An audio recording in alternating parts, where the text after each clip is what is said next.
দেখো, two resistors of 100 ohm each are connected in series with a 9 volt battery. The volt একদম প্রবলেমটা চলে যায়, একটা 9 ভোল্ট ব্যাটারির সঙ্গে দুখানা রেজিস্টার যাদের ম্যাগনিটিউড সেম কানেক্ট করা আছে। 9 ভোল্ট এটা হচ্ছে আমাদের 100 ওহম, এটা হচ্ছে 100 ওহম। যদি কোনো ভোল্ট মিটার নাও থাকে, যদি আইডিয়াল ভোল্ট মিটার হয় তাহলে আমাদের সেম 9 ভোল্ট ডিভাইড হয়ে যাবে, তাহলে 4.5 অ্যান্সার হতো। কিন্তু ভোল্ট মিটারের রিডিংটা বলে দেওয়া আছে হচ্ছে 400 ওহম। আইডিয়াল নয়, আইডিয়াল হলে 4.5 হতো, কিন্তু আইডিয়াল নয় মানে 4.5 থেকে কম হবে, তিনটি 4.5 থেকে কম, তাহলে আমাদের ফর্মুলা করতে হবে। তাই এটা হয়ে গেল হচ্ছে 400 ওহম।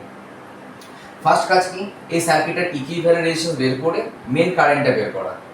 মেন কারেন্টটা কি হবে, তাহলে 400 আর এখানে 100 হচ্ছে প্যারালালে পড়ে গেছে, তাহলে এদের প্যারালালের জন্য কত হবে, তার সঙ্গে 100 সিরিজে আছে, তাহলে মেন কারেন্ট মেন রেজিস্ট্যান্স আর ইকুয়াল টু 100, তার সঙ্গে হচ্ছে 100 ইন্টু 400 ডিভাইডেড বাই 100 প্লাস 400, এটা পুরোটা কমপ্লিট করলে ইকুয়াল টু হয় 180 ওহম।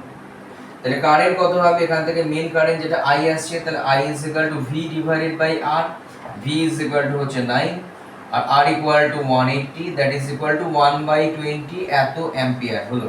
এটা মেন কারেন্ট। এই মেন কারেন্টটা এখানে এসে ভাগ হবে, এবার এই হচ্ছে আই, দুটো ভাগে ভাগ হলো, একটা কারেন্ট যাচ্ছে এখান থেকে I2 মেনলেট, আর এটা হচ্ছে আমাদের I1। তাহলে আমরা যদি I1টা বের করতে পারি এবং I1 বের করার পর এদের মধ্যে পোটেনশিয়াল ড্রপ ইকুয়াল টু কত, V is equal two again IR, যেখানে I মানে হচ্ছে I1 আর R মানে হচ্ছে 100 ওহম, তাহলে কিন্তু রিডিং পেয়ে যাব। তাহলে I1 বের করার জন্য আমাদের কি দরকার, শান্টের প্রিন্সিপাল। তাহলে I1 shunt is equal to হচ্ছে কি, যার মধ্যে দিয়ে কারেন্ট চাই আমি 100 মধ্যে দিয়ে কারেন্ট দরকার, তাহলে অন্যটা নিউমারেটরে আসবে, তাহলে 400 উপরে চলে গেল, নিচে আসবে কত 400 plus 100 into main current, that is equal to 1/20।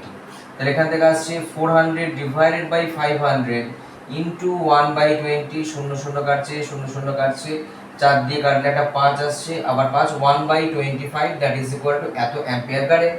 তাহলে আমাদের রিডিং যেটা V is equal two I into R, তাহলে I মানে হচ্ছে এখানে I1 আর R1 হচ্ছে তোমার 100, তাহলে 1/25 R1 ইকুয়াল টু 100 কাটাকাটি করলে that is equal two 4 volt is the answer.